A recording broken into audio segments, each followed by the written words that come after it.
Hello tout le monde, petite inspiration du matin et ce matin j'ai envie de vous parler des relations de couple et de l'amour.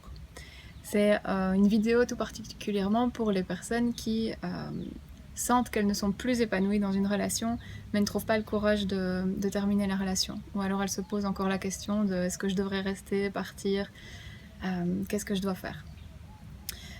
J'ai eu envie de faire cette vidéo parce que vous êtes plusieurs autour de moi à vous poser cette question et à être à cette étape de votre vie. Et je sais que c'est pas une étape facile du tout, et donc j'avais envie de vous partager des clés par rapport à ça. La première chose qui me vient, c'est est-ce que cette personne ne mérite pas votre honnêteté? Est-ce que si c'était dans l'autre sens, si elle n'avait plus autant de sentiments pour vous, ou si elle était plus certaine de vouloir partager sa vie avec vous, qu'est-ce que vous aimeriez qu'elle fasse? Est-ce que vous aimeriez qu'elle prenne sur elle et qu'elle fasse semblant et qu'elle poursuive sa vie pour pas vous blesser? Ou est-ce que vous aimeriez que cette personne soit honnête avec vous? Et même si ça fait mal à un moment, que vous puissiez partir et bâtir le futur sur une vérité, plutôt que sur un mensonge. Ça, c'est vraiment déjà quelque chose qui, moi, m'a beaucoup aidé à l'époque. Et il y a aussi cette notion dans une rupture de celui qui part, c'est le méchant. Celui qui casse, c'est le mauvais. Et j'ai envie de vous inviter à voir ça autrement, en fait. Et si, au lieu de vous voir comme la personne qui brisait quelque chose, et si vous voyez comme la personne qui réouvre la cage dans laquelle vous vous étiez enfermés à deux. Alors ça peut être une belle cage, on va vous dire une cage à oiseaux. Vous êtes les deux oiseaux à l'intérieur de la cage, elle peut être très belle, ça peut être une belle cage dorée. Elle peut être sécure, elle peut être confortable, elle peut être sympa à vivre. Mais c'est comme un oiseau en cage, il y a quand même quelque chose qui vous manque.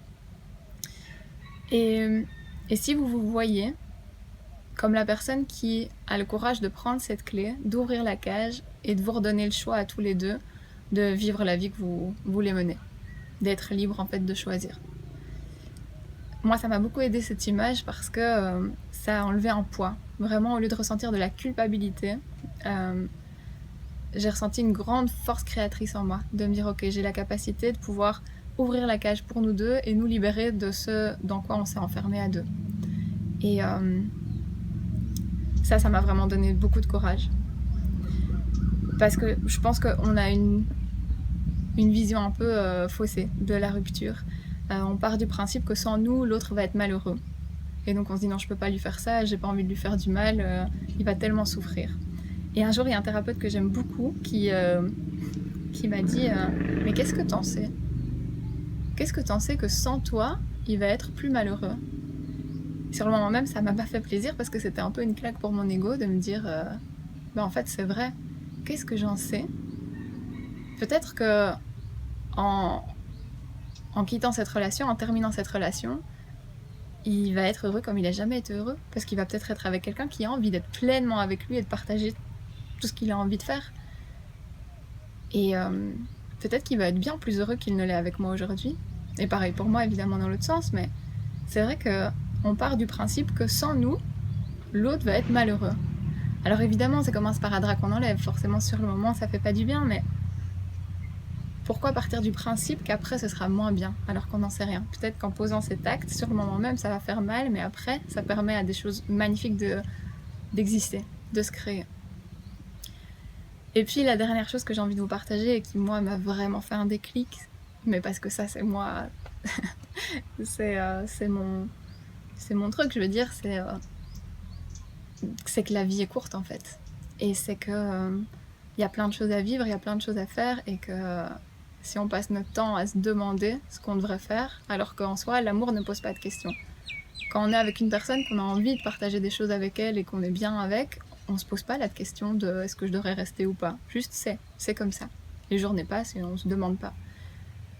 Donc à partir du moment où je commence à me poser des questions, à me demander est-ce que c'est oui, c'est non, et à faire la balance, on n'est plus dans de l'amour, on est dans un espèce de business. Qu'est-ce que l'autre m'apporte? Qu'est-ce que je pourrais avoir à l'extérieur? Oui, mais si je le lâche, je sais pas ce que j'aurai derrière. Et donc en fait, on est en relation de business avec l'autre. On est en train de peser ce qu'il nous offre contre ce qu'on aura peut-être, c'est pas sûr, du coup je vais rester avec lui. Et est-ce qu'on a envie de lui proposer ça? Est-ce que c'est le cadeau qu'on a envie de faire? La sorte de relation qu'on a envie de lui proposer? Ou est-ce qu'on veut lui proposer quelque chose d'authentique et de sincère?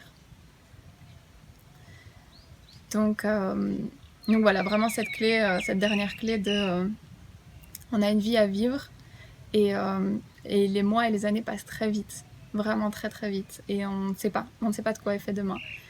Donc si j'ai une dernière clé vraiment à vous donner, c'est vivez maintenant.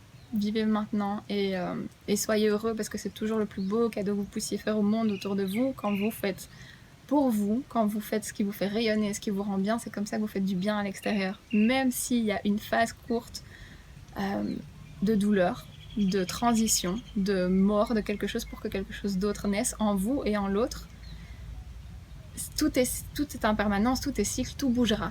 En faisant pour vous, vous faites pour l'autre, parce que vous lui offrez votre authenticité et votre vérité. Et ça, c'est peut-être la preuve d'amour la plus grande que vous puissiez lui faire aujourd'hui. Et on peut refermer un livre, le livre d'une relation, sans le déchirer. On peut le refermer en étant dans la gratitude de ce qu'elle nous a apporté. Donc voilà, je vous embrasse très fort et je vous souhaite une belle journée.